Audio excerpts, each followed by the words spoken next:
everybody. We are about 15 minutes out from Southeast Overland Camping Event.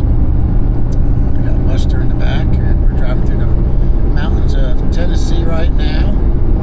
And we've been seeing a lot of stuff, a lot of cows. And when we get there, we'll show you a little bit around. But I think this is their fourth or fifth year of doing this. This will be our first time here. But they have the abandoned prison there, and we have tours of it, and they say it's haunted. And then we also will have classes, and they'll have different vendors there, and we are camping right on the premises of the prison. So maybe Axel and I will go see some ghosts. I can't remember the person's name that assassin Martin Luther King. Supposedly he was in prison here, and I'll find that out more when we get there. Well, we can look around the mountains here, and we're driving through the mountains of Tennessee and seeing a lot of things. We're trying to take the scenic route. We stayed off the highway the majority of the time, which you saw in the beginning. And now we're going to do some reviews. We'll also be doing a walk around, probably a separate video of everything we got set up with the new mod camper and what we did inside. And it'll probably be after this video, and I'll try to link it down below.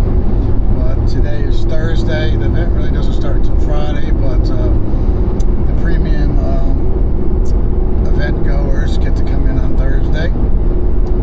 So we'll get to a little bit of walking around and see some of the vendors before it gets a little too busy, and meet some of our friends. I think Deb and Bill will be there. Kelly Waffle, Sipified Gumby is going to be there, and I'm not sure who else, but those are the folks I know are going to be there. So we'll stop by and see them. But we're going to keep on going and take a look at some of these hills that we're driving through. And once I get to the entrance, we'll start the video again and talk a little bit more about it. If you've ever been to this event, please comment down below that you've been here. If you're going to be here this year, comment and come by and see us. Also, help us out.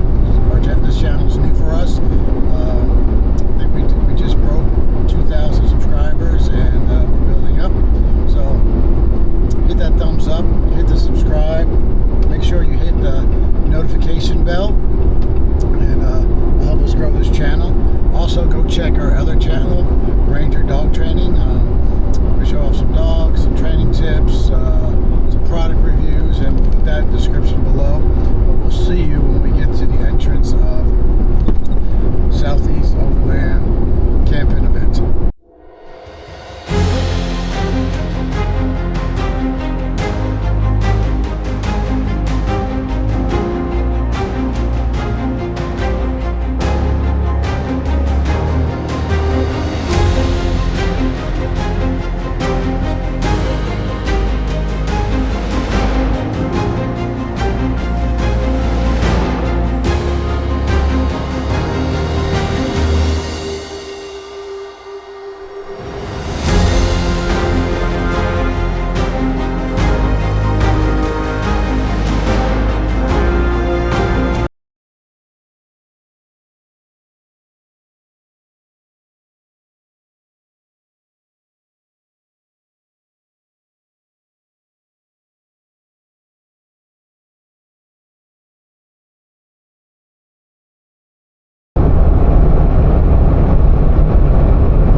Here, see some trees down there from the last storm.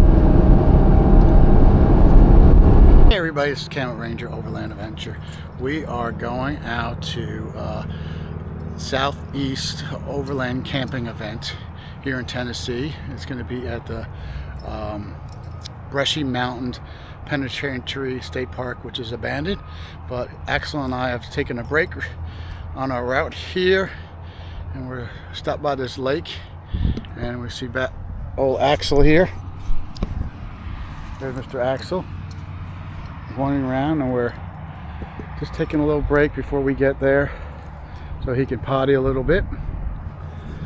And this will be our first time at this event, so they're supposed to have a bunch of classes, vendors, and all that kind of stuff, and we'll show you a little bit more when we get there.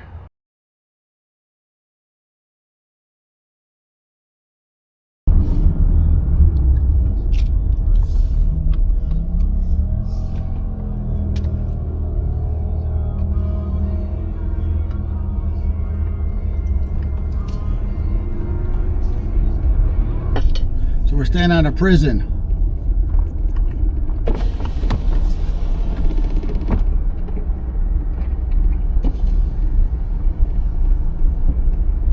There we go. Hello. Hello. Are you vending or camping? Camping premium. Camping? Perfect. So you're gonna loop over there. I'm gonna meet you at that 10. Okay.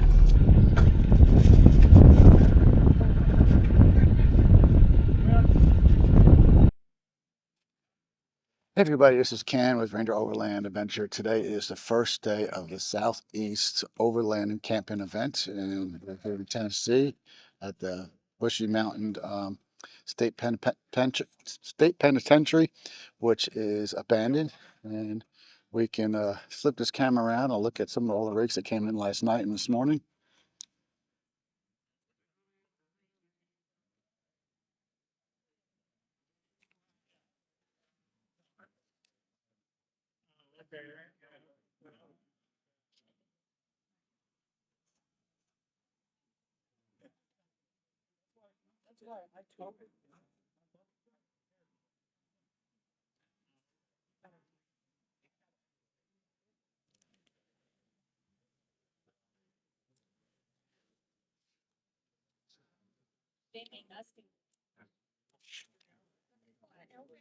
We're going to go into the vendor area to see some of the vendors and see if we can find some of our friends and talk to a couple people, and we're going to go check that out right now. So let's start walking in there.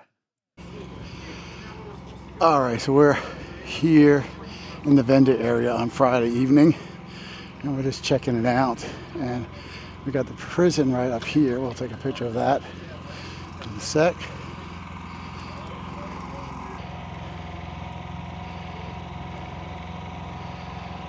And we'll take a tour of that tomorrow sometime. Trailers.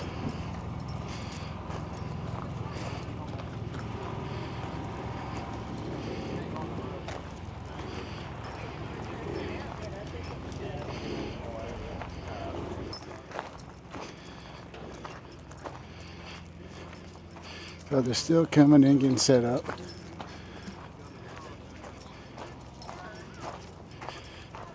We got the Overland Project.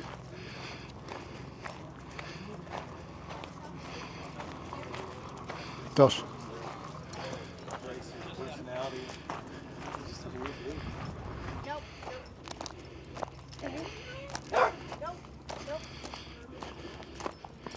Come on, I heard Sarge.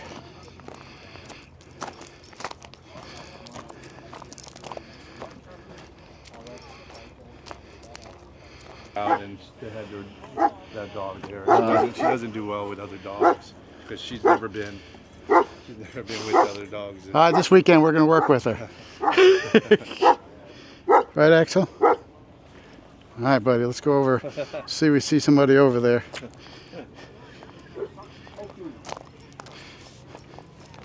Come on. So. And the man of the hour riding up. But I mean, we got 120,000 miles out of that motor. But how many speeding tickets? How many speeding tickets haven't you got? None yet. She's just not been in the right place to get caught. But yeah, it does so much better. We picked up gas. What's up? Aspen? We did. Yes. So we picked up about 1.5 miles to a gallon.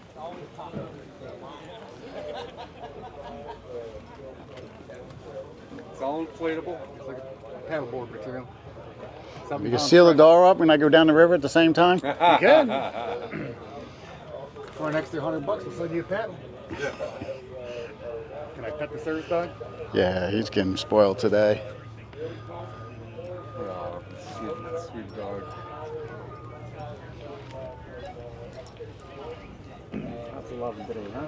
I guess you could just use your compressor.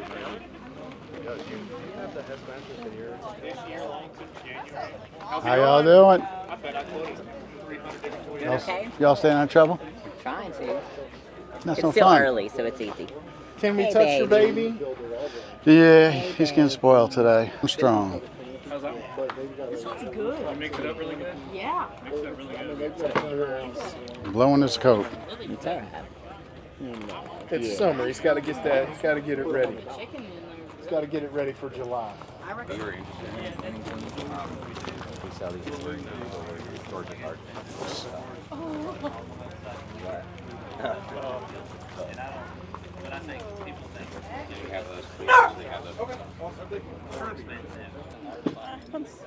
Fat. Hey, we're gonna do this one. Good morning, good morning. Good morning, good morning, good morning.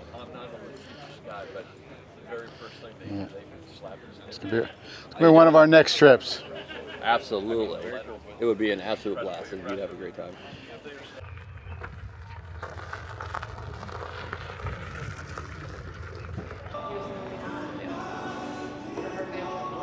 Hello.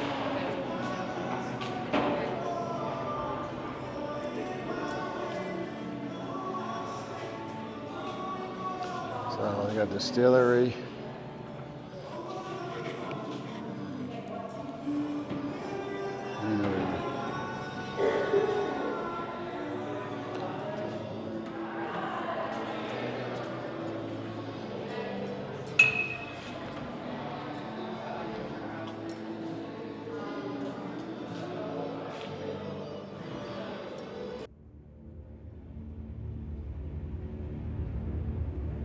Hey everybody, this is Ken with Rangerland Overland. We are here at the Brushy Mountain State Penitentiary.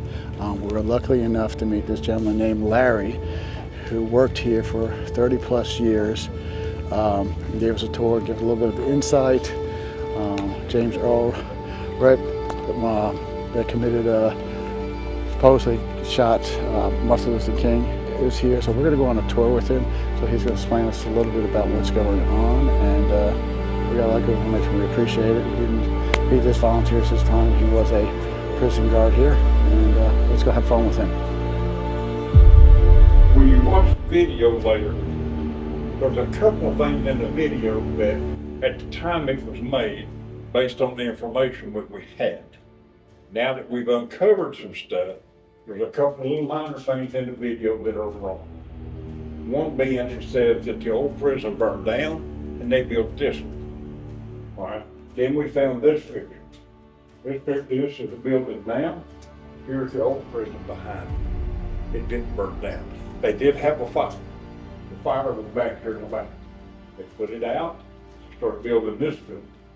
Once they got this one completed, then they tore the old prison down. Okay, all of the rocks that you see in the gymnasium, the museum, and in the wall, all came from on site.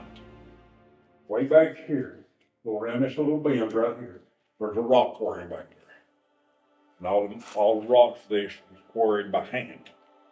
They had an inmate crew back there that cut the rock out, and they brought it down here, and they had stone masons that showed them how to cut them and lay them.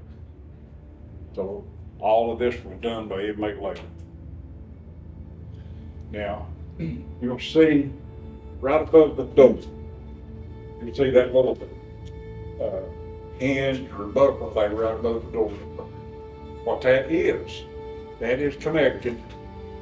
If you look right here, this is connected to a rod here. This rod slides up and down inside this piece. That's essentially a deadbolt like you have at home. So the rod is down, then the door is locked, so there's no lock.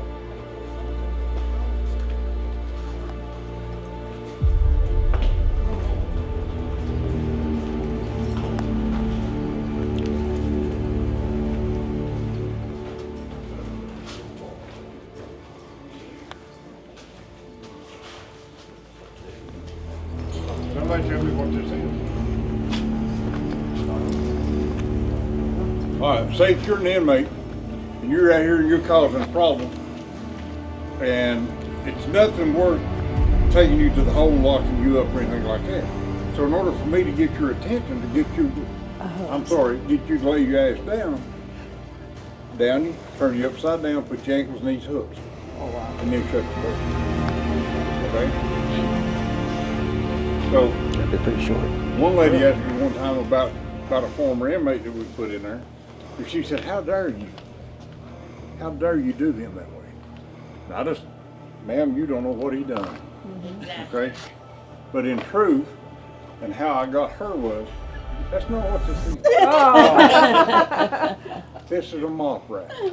Oh, okay. A thing of wet mops. Oh, wow. I come here wet behind the ears, right out of hospital. So how crazy was crazy? Huh? Like how crazy was crazy? Like the people you had to deal with on an everyday basis? We had the absolute worst inmate in the state. The absolute So I mean, worst. did they just do stupid stuff? All right, or some of just- y'all noticed on them pamphlets at the end of the line. Mm-hmm. Okay, what that meant was, if another institution couldn't handle you, you went to another. Then after about the second institution you're into, if they can't do anything to you or do anything with you behavior-wise, then you ended up here. So when you came here, you had nowhere else to go. You had to conform to our ways. Our ways, when you go through the museum, you'll see them hickory sticks over there, it's about 3 foot tall. Yeah. About that big around. Cops on TV carries them black nylon fiberglass sticks. They bend. These don't. Okay? And we knew where the cameras were.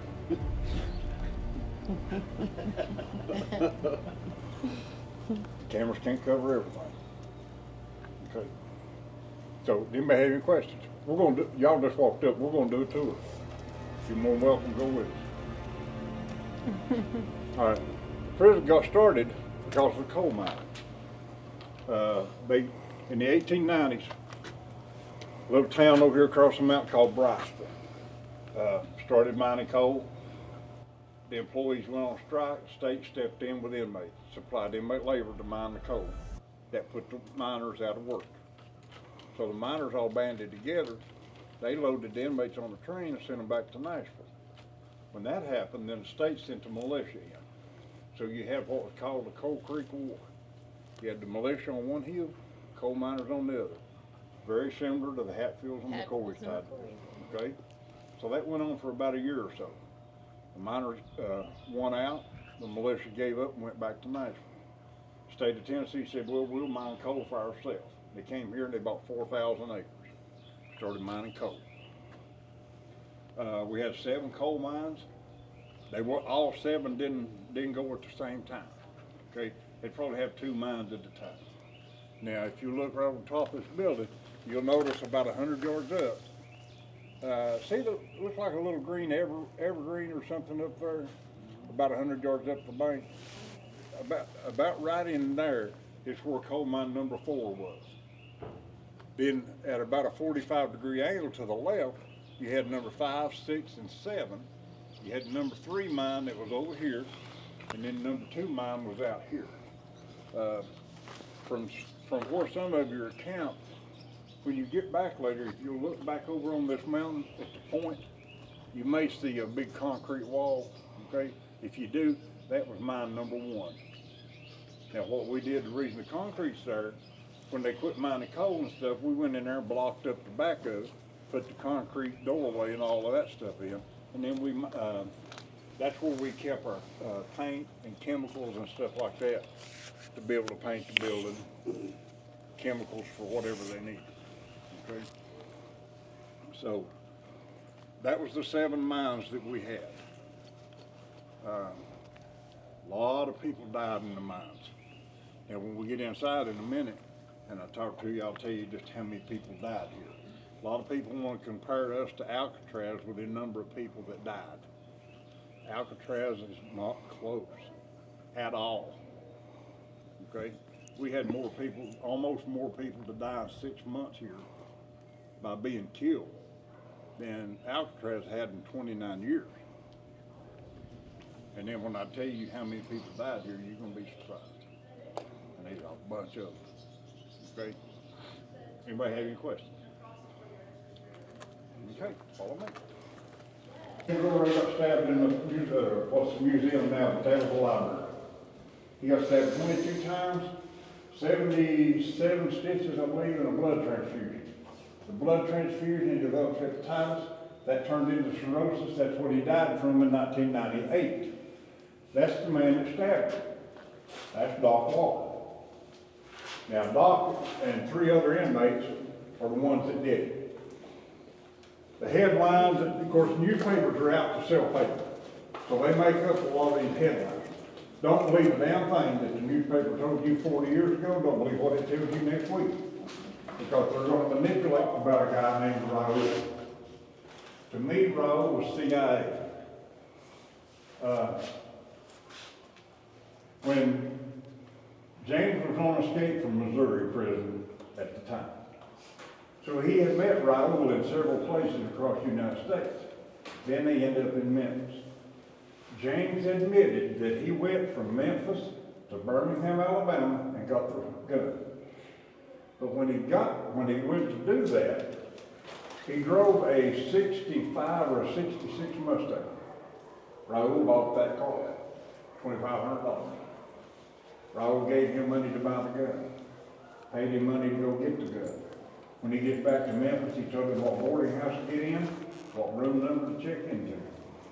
So I've got you going to buy the gun, got your fingerprints on the gun, I got you in the room I need you to be in, and in the building I need you to be in. So you was the fall guy? Or you He figured was he the fall was the guy. All right. There is a picture that everybody has seen that when Martin Luther King is dead, laying on the balcony, Jesse Jackson's pointing to the right.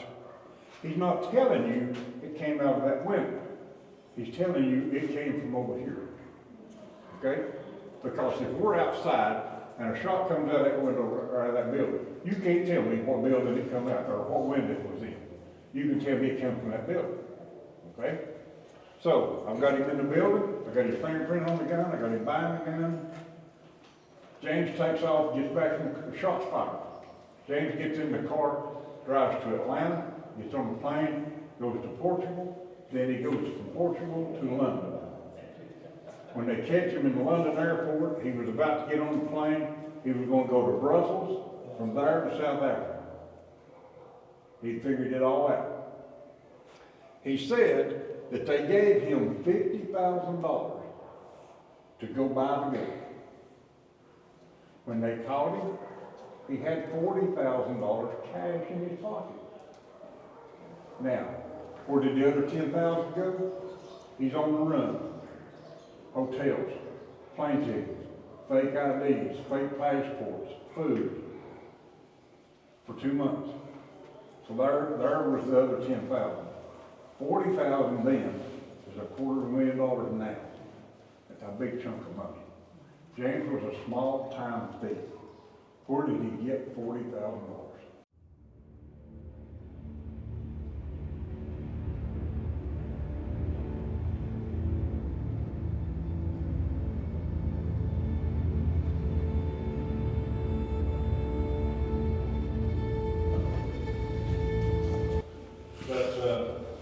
James was real quiet. He didn't want anybody stuck to himself. Very few friends, and that was by his choice. He didn't want a lot of friends. James was not the type of inmate that if you're sitting at the desk and he walks by the desk, hey, what do you think about that ball game? He's not going to do that. Okay? James walks by and you say, hey, James, how you doing? I'm good, boss. He keeps walking. He's not going to talk. Now, when James did talk to you, James was old school. Meaning, the inmates nowadays will come right up to you, just carry on the normal conversation and normal voice level. James would stop 8 or 10 feet away, and then he's going to talk in a loud enough voice that the inmates down there can hear what he says. Carry on the conversation, no. Now, James was part of a group of inmates that we called population. That was the inmates that were permanently assigned get the kids at the yard work, water and maintenance, that type of thing, okay? So those group of inmates, that group of inmates, and there was about 70 of them, we would give them out here on the yard. In the corner, he holds up a big tomato. He said, "Hey, boss, held that tomato." Well, I knew what he was doing. He's gonna give me that tomato. I held my hand up, let him know I heard him. I start walking that way. When we meet out there in the yard, he hands me the tomato, turns and walks off. That's James' way of saying thank you. Okay? He's not gonna verbally express it, but he's gonna give you that. Now, once a month maybe, there used to be a picnic table that sat outside the gym there by the steps. The officers would sit at that table.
Alcatraz was open for 29 years. In 29 years, they had 28 deaths.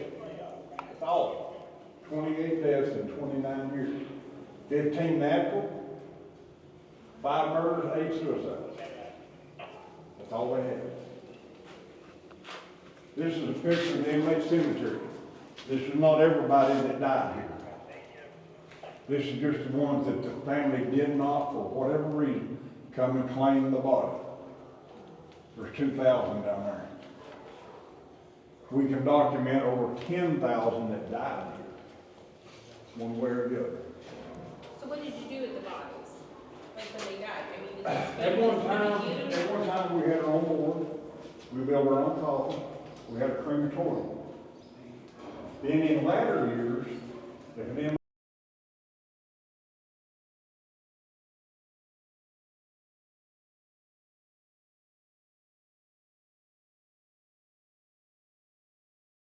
seconds, 15 seconds, screwed that together and hung it on the wall and went over. That ladder is down in the museum. It's made like a shepherd's hook. The top of it would hang on the wall, and they went up it. Like I said, there was only supposed to be 3. There ended up being 7. 4 of them were just taking advantage of that ladder hanging there. Doug's job, being the number 3 man over, was to throw the ladder back in. He couldn't throw it because there's somebody climbing it. So Doug just dropped down and they took off. Now, where's the movie guy?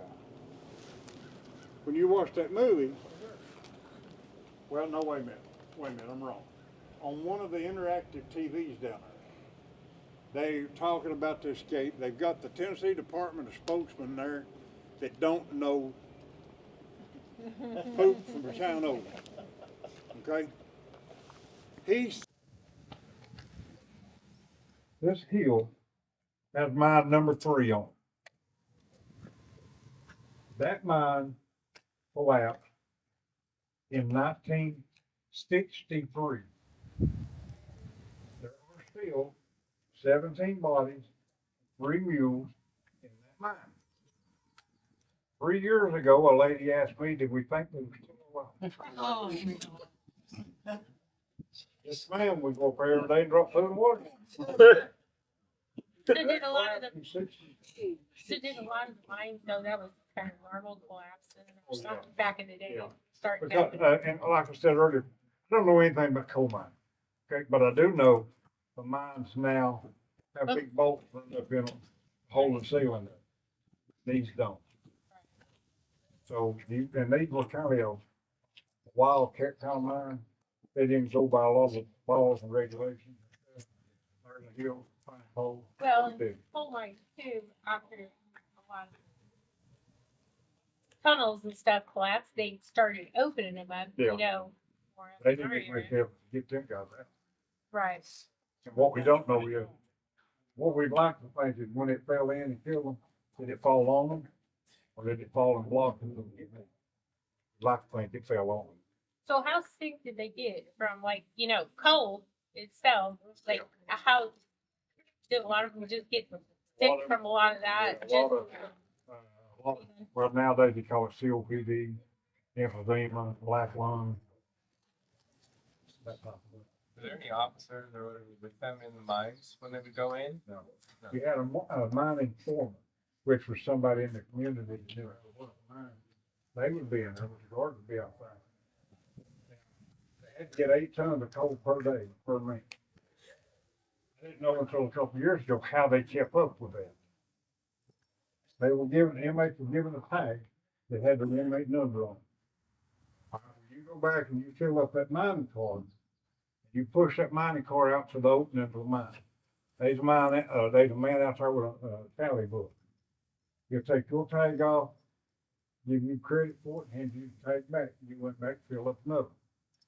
That's how they kept up with it. How honest is that? Well, I'm sure there was a lot of dishonesty, especially if I didn't like you, and I'm the man keeping the book. All right. Yeah, here's your tag back. Okay, buddy. And you know you pushed 8 of them out, but there's only 6 shows up on the book, then they're gonna put you on that whipping post. Has anybody escaped? Has anybody tried to escape? Oh yeah. Well, that's where a lot of them got killed, was trying to escape. Every single that terrain there. much of taking somebody else's coal like that? Well, I'm sure there was. Yeah. Like some, You know, you 60 you had your strong arming. Okay. So I'm standing right here behind you down the hole. Yeah. When you get your car filled out, come over the thread, you beat you up, whatever. In the 50s, I think it was, until 1989, this was the max unit. It only held 32. And in 1989, they built this new building up here on the hill that took the place of this one. Where this building is, the previous building that was here was the morgue. We had our own morgue, we had our own crematory, we built our own coffins. So this is where the morgue was. When they bring the people in for the ghost hunts and stuff like that at night, they pick up a lot right here, simply because of the morgue being here at some point in time. Expedition X, that shows on Discovery, they do a lot of ghost hunt stuff. They ran a show about this last week before last. So, probably the week before last. But anyway, several shows have been here in the past. If you're interested in that kind of thing, just get on YouTube and type in Brushy Mountain Paranormal. There'll be enough on there for you to watch for a while. There's been a bunch of them here. Guy Ferrari come here and did a thing about the restaurant down here. We had a bunch of concerts here. Pretty good names of celebrities. We got Clinton Black coming next month. We've had Trace Adkins. The last night of the Southeast Overland Camping Event, we're gonna walk around some of the other rigs that are out here set up and just have a look around at them. Make it quick. We showed the vendors just a little bit of the prison. We might put that in a separate video. We're gonna check out some of these builds.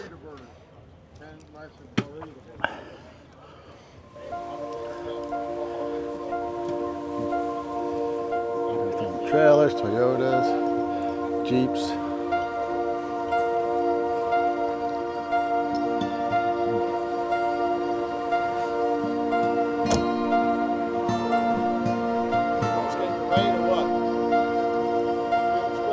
Yeah, I packed up what I can, and then my last minute stuff will be ready.